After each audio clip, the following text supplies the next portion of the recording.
বাংলাদেশের উত্তরাঞ্চলের সীমান্ত ঘেঁষা এক জেলা লালমনিরহাট। এখানে 5 দশক ধরে পড়ে আছে একটি পুরনো বিমানবন্দর, যাকে ঘিরে বাংলাদেশ বিমান বাহিনীর নতুন ঘাঁটি তৈরির কথা শোনা যাচ্ছে। সত্যিই কি সেখানে সামরিক বিমানের ঘাঁটি হচ্ছে? এটি কি বাংলাদেশের নিরাপত্তা বৃদ্ধি করবে? ভারতের আপত্তি কেন?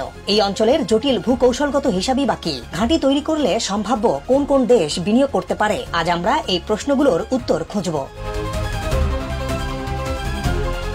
মাত্র কয়েক মাস আগে আমি গিয়েছিলাম লালমনিরহাট জেলায়। ফিরে এসে তিস্তা প্রকল্প নিয়ে একটি ভিডিও দিয়েছিলাম। সে সময় কিছুটা দূর থেকেই দেখার সুযোগ হয়েছিল লালমনিরহাটের বিমানবন্দরের কিছু দৃশ্য।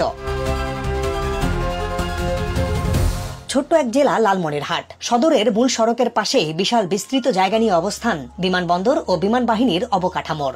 বিগত সরকারের সময় এই বিমানবন্দরে এভিয়েশন অ্যান্ড অ্যারোস্পেস বিশ্ববিদ্যালয় নির্মাণ কাজ শুরু হয়। এটি হবে বাংলাদেশের প্রথম একটি এভিয়েশন ও অ্যারোস্পেস বিশ্ববিদ্যালয়, যেখানে এয়ারক্রাফট নির্মাণ, মেরামত, স্যাটেলাইট নির্মাণ, উৎক্ষেপণ, মহাকাশ গবেষণা ইত্যাদি প্রযুক্তির বিষয়ে গবেষণা করা হবে।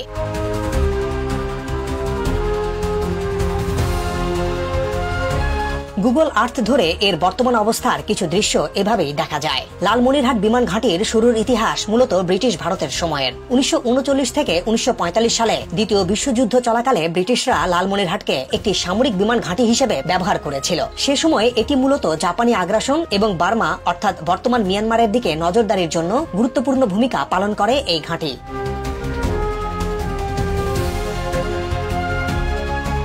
1947 সালের দেশভাগের পর এটি পূর্ব পাকিস্তানের অন্তর্ভুক্ত হয়, তবে পাকিস্তান আমলে এর ব্যবহার ছিল একেবারে সীমিত। স্বাধীনতার পর বাংলাদেশ সরকার এটি সামরিক কাজে ব্যবহারের পরিকল্পনা করে, কিন্তু সঠিক উন্নয়ন পরিকল্পনার অভাবে এটি কার্যকর সামরিক ঘাঁটি হিসেবে গড়ে ওঠেনি, যদিও এর আধুনিকরণে বিগত সরকার নতুন করে পরিকল্পনা হাতে নিয়েছিল।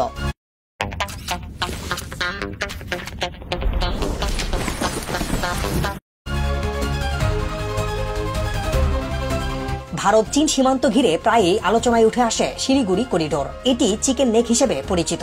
60 কিলোমিটার দীর্ঘ এবং 22 কিলোমিটার প্রশস্ত পশ্চিমবঙ্গের এই করিডোরটিকে ভারতের লাইফ লাইন বলা হয়ে থাকে। বলা হয় এই করিডোর হাতছাড়া হলে উত্তর পূর্ব ভারতের সঙ্গে দেশটির বাকি অংশের সড়ক ও রেল যোগাযোগ সম্পূর্ণ বিচ্ছিন্ন হয়ে যাবে।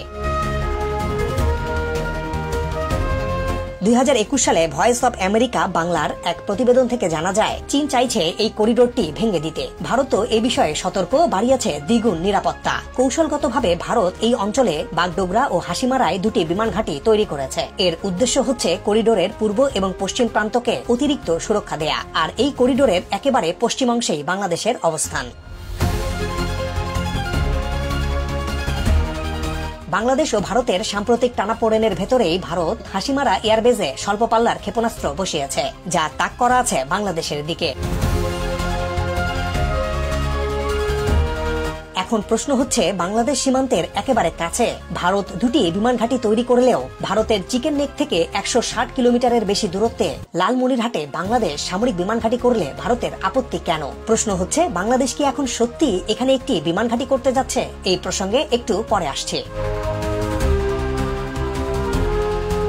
জানা যায়, বর্তমানে এই বিমানবন্দরটি প্রায় 600 থেকে 800 একর এলাকা জুড়ে বিস্তৃত। বলা হয় দক্ষিণ এশিয়ায় দ্বিতীয় বৃহত্তম সামরিক বিমান ঘাঁটি হতে পারে এটি। এটিকে সামরিক কাজে ব্যবহারের জন্য আরো সম্প্রসারণের পরিকল্পনা রয়েছে। যদি এটিকে আধুনিক এয়ারবেস হিসেবে গড়ে তুলতে চায় সরকার, তাহলে কি কি করতে হবে?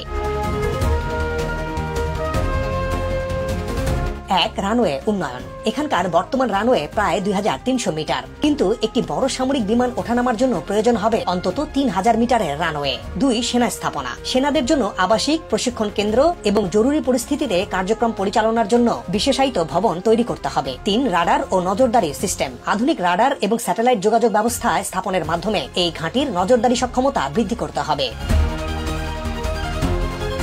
এবার একটা বিষয় পরিষ্কার করা দরকার, সত্যি কি লালমনিরহাটে ঘাঁটি করবে বাংলাদেশ? এই বিষয়ে সম্প্রতি অনেক উদ্ভট ও বানোয়াট তথ্য নিয়ে প্রচুর ভিডিও ইউটিউব ও সোশ্যাল মিডিয়ায় ভাইরাল হয়েছে। আবার দেশের মূলধারার গণমাধ্যমের টকশোতে আন্তর্জাতিক সম্পর্ক বিশ্লেষকেরাও এই বিষয়ে নানা কথা বলছেন। স্বাভাবিকভাবে প্রশ্ন উঠেছে, লালমনিরহাটে বিমান ঘাঁটি করতে বর্তমান সরকার উদ্যোগ নিচ্ছে কি না। আমরা এই বিষয়ে বিভিন্ন তথ্য সংগ্রহ করার চেষ্টা করেছি এবং